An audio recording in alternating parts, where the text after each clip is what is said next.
En fait, ce que souligne ce débat autour du port du voile, ce scandale qui a eu lieu dernièrement avec la femme, la mère, qui s'est fait humilier devant son fils et devant ses camarades de classe, parce que elle portait un voile dans un établissement politique qui visitait d'ailleurs on ne sait pas pourquoi, donc dans le cadre de la sortie scolaire.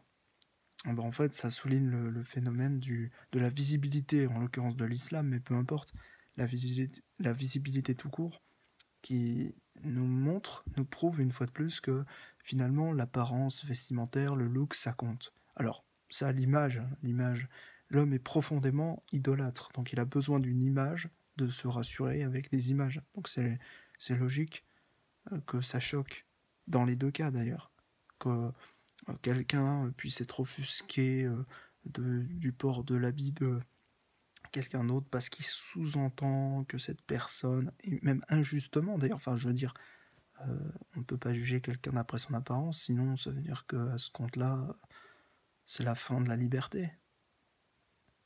Donc c'est quelque part une liberté d'expression qu'elle a prise de s'habiller comme ça, euh, et puis donc du coup, d'ailleurs en plus c'est pas illégal, bon, en plus.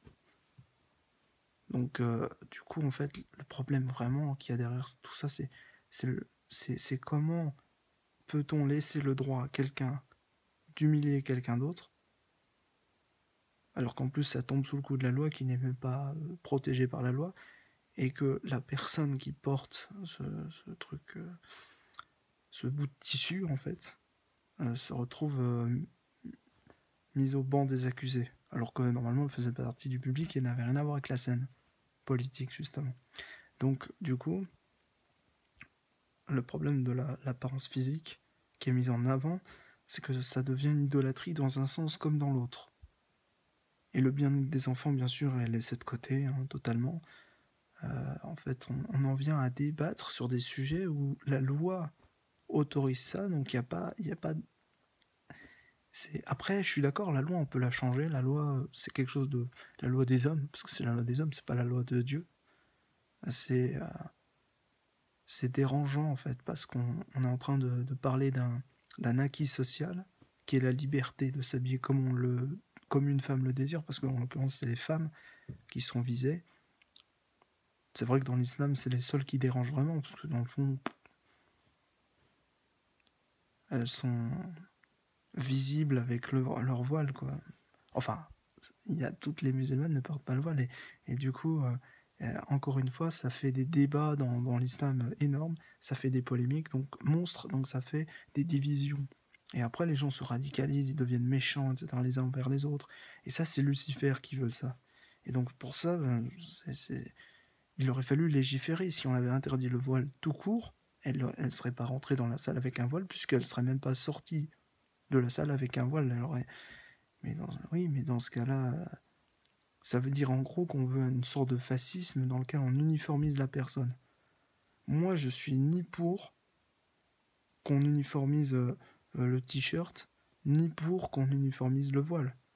Pour moi, c'est une liberté d'expression en fait sur son corps qui ne dérange pas dans la mesure où ça ne tue pas le corps, tu vois. Il y a des piercings, il y a les tatouages, il y a toutes les modifications corporelles, la teinte des cheveux. Tout ça, ça peut être dérangeant dans la mesure où ça peut nuire à la santé physique de la personne, voire à l'intégrité aussi avec les écarteurs, etc.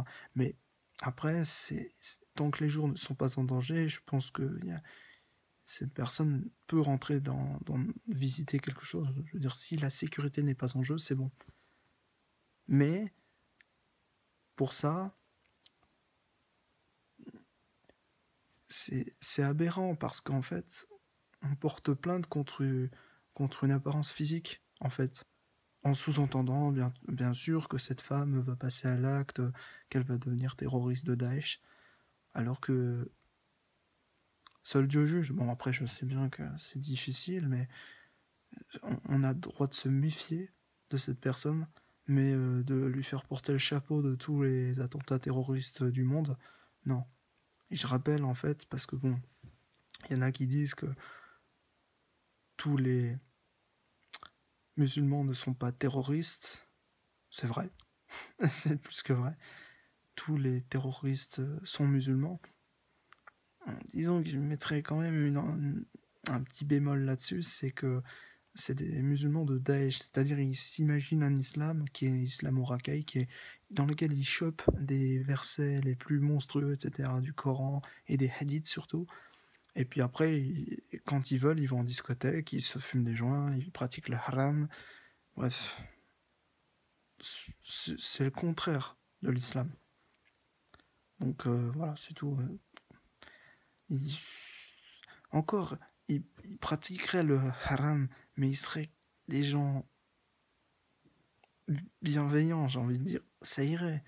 Mais là, ce sont vraiment des gens farfelus. Qui tuent même, je l'ai dit, pas que des musulmans euh, sympathiques, intégrés, ou ce qu'on va appeler lights, quoi, comment dire, les musulmans, comment dire, presque pas musulmans, peut-être, je sais pas, mais les musulmans tolérants, enfin, je sais pas comment dire, les musulmans modernes, entre guillemets, laïcs, en fait, ils tuent aussi des pèlerins à la Mecque, en Arabie Saoudite.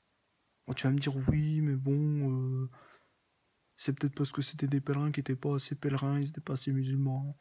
Oui, mais ils ont tué des gens à Médine. Ils ont fait des attentats à Médine. Médine s'est réputé pour son salafisme intégriste le plus pire du monde. Et ils ont même tué des salafis. Donc comment tu veux imaginer après ce que ça veut dire? Ça veut dire que c'est comme des anarchistes qui pratiquent un islam quand ça les arrange. Donc c'est un peu des satanistes, tout ça.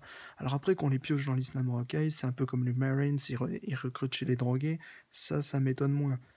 Mais de dire que, voilà, d'associer cette femme à l'islam racaille, après qu'elle soit excitée ou pas, ça j'en sais rien, mais après une aventure comme ça, c'est sûr que moi aussi je l'aurais peut-être pris mal, tu vois. Mais bon, après, nous les hommes, on est moins concernés par la question, parce que nous on porte pas le voile.